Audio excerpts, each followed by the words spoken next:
आप सभी का बहुत बहुत स्वागत है अपने चैनल हेल्थ आर मेडिसिन पर। आज अपन बात करते हैं टैबलेट सिल्डेनाफिल साइट्रेट के बारे में। सिल्डेनाफिल साइट्रेट यानी मैनफोरस, विगोरा या वियाग्रा नाम से ये टैबलेट आती है, जो एंटी इम्पोटेंसी के लिए दी जाती है। डॉक्टर द्वारा लिख कर दी जाने वाली टैबलेट होती है, यानी इरेक्टाइल डिसफंक्शन का इलाज करती है। यानी नपुंसकता हो तो उस पेशेंट को देते हैं तब ताकि नपुंसकता दूर हो जाए। नपुंसकता दूर करने के लिए यानी impotency due to erectile dysfunction के लिए इस टैबलेट को यूज़ में लेते हैं। इसका उपयोग करने से पहले जब भी आप इसका उपयोग करना चाहते हैं, टैबलेट का उपयोग करते हैं, तो इसे खाली पेट लेना होता है, भूखे पेट लेना होता है। और सेक्सुअल इंटरकोर्स करें तो उससे 1 घंटे पहले ये टैबलेट लेना चाहिए। 1 घंटे पहले खाली पेट ये टैबलेट ली जाती है। इसका प्रभाव कम से कम 3 से 4 घंटे तक रहता है। और इस टैबलेट के कुछ दुष्प्रभाव भी होता है, तो उसके बारे में भी बात करते हैं। दुष्प्रभाव में मितली होना, पेट में दर्द होना, जलन होना, जलन के अलावा पेट में भारीपन होना या दस्त लगना यानी डायरिया हो सकता है, सिर चकराना, नज़र कमज़ोर होना, इसके अलावा चेहरा व कान लाल हो जाना, बीपी में बदलाव होना, यानी जिसका बीपी लो हो तो उसको भी ये टैबलेट नहीं लेना चाहिए, और जिसका बीपी हाई हो यानी हाइपरटेंशन का पेशेंट हो तो भी ये टैबलेट नहीं लेना चाहिए। ये टैबलेट तभी लेना चाहिए जब बीपी नॉर्मल हो। इसके अलावा सिर दर्द होता है, स्किन पर चकत्ते बन जाते हैं। इसके अलावा मंदाग्नि यानी डिस्पेप्सिया हो जाता है। अधिक मात्रा में लेने पर हार्ट अटैक होने की संभावनाएं रहती है। लकवा हो सकता है अगर अधिक मात्रा में ये टैबलेट लें तो। अति हर चीज़ की बुरी होती है।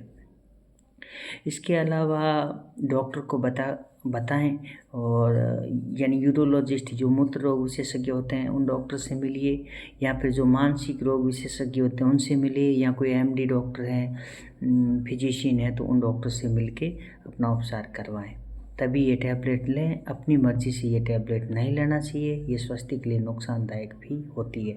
अब इससे ज़्यादा नुकसान क्या हो सकता है? लकवा हो सकता है, हार्ट अटैक हो सकता है, अधिक मात्रा में लेने पर।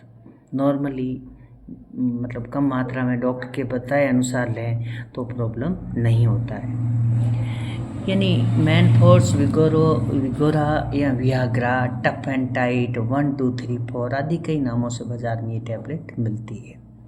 अपनी मर्जी से कभी ये दवा नहीं लें। ये दवा सिर्फ डॉक्टर को दिखाकर डॉक्टर के बताए अनुसार ही लें।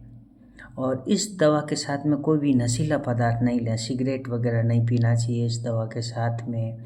तंबाकू है, सिगरेट है, वाइन है, कैफीन है, इसके अलावा भी बहुत सारी चीज़ें होती है जो नशीली होते हैं, जो अक्सर लोग लेते हैं, तो उनके साथ में ये नहीं लेना चाहिए। अफीम है या ट्रामाडोल है, कोई भी नशीला आइटम इस टैबलेट के साथ में नहीं लेना चाहिए। हार्ट अटैक का डर रहता है, तो जो हार्ट का पेशेंट होता है या जिसको 6 महीने पहले हार्ट अटैक हुआ हो, तो ऐसी कंडीशन वाले पेशेंट तो बिल्कुल ना लें। और जिसका हार्ट का ट्रीटमेंट चल रहा हो या दवा चल रहा हो तो उनको ये टैबलेट नहीं लेना चाहिए। ये बात ध्यान रखना है। इसके अलावा टैबलेट के एक एंटीबायोटिक टैबलेट आता है रिफेम्पिसिन। रिफेम्पिसिन टैबलेट होता है जो अक्सर टीबी के पेशेंट को दिया जाता है।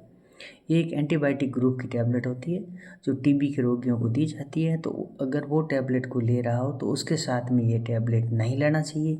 इसके अलावा जैसे कोई खाली पेट के कैप्सूल ले रहा है, टैबलेट ले रहा है या एंटासिड ले रहा है, तो एसिडिटी की कोई भी दवा ले रहा हो तो उसको भी ये टैबलेट उसके साथ में नहीं लेना चाहिए।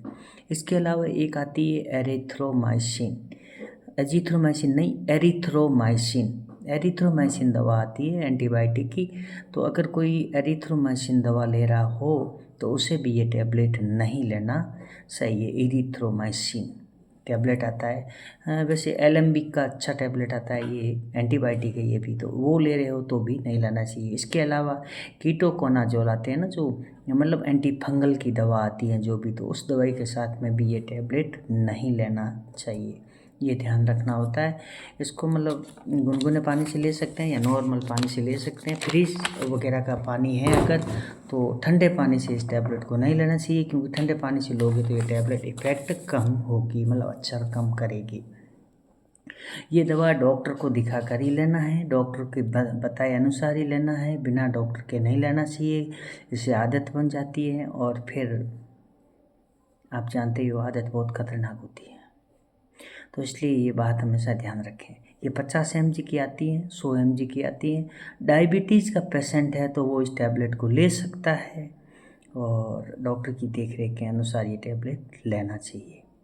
तो इसके बारे में ये जानकारी थी और नेक्स्ट में किसी और के बारे में जानकारी देंगे। तो तब तक के लिए आप सभी का बहुत बहुत धन्यवाद। वेलकम।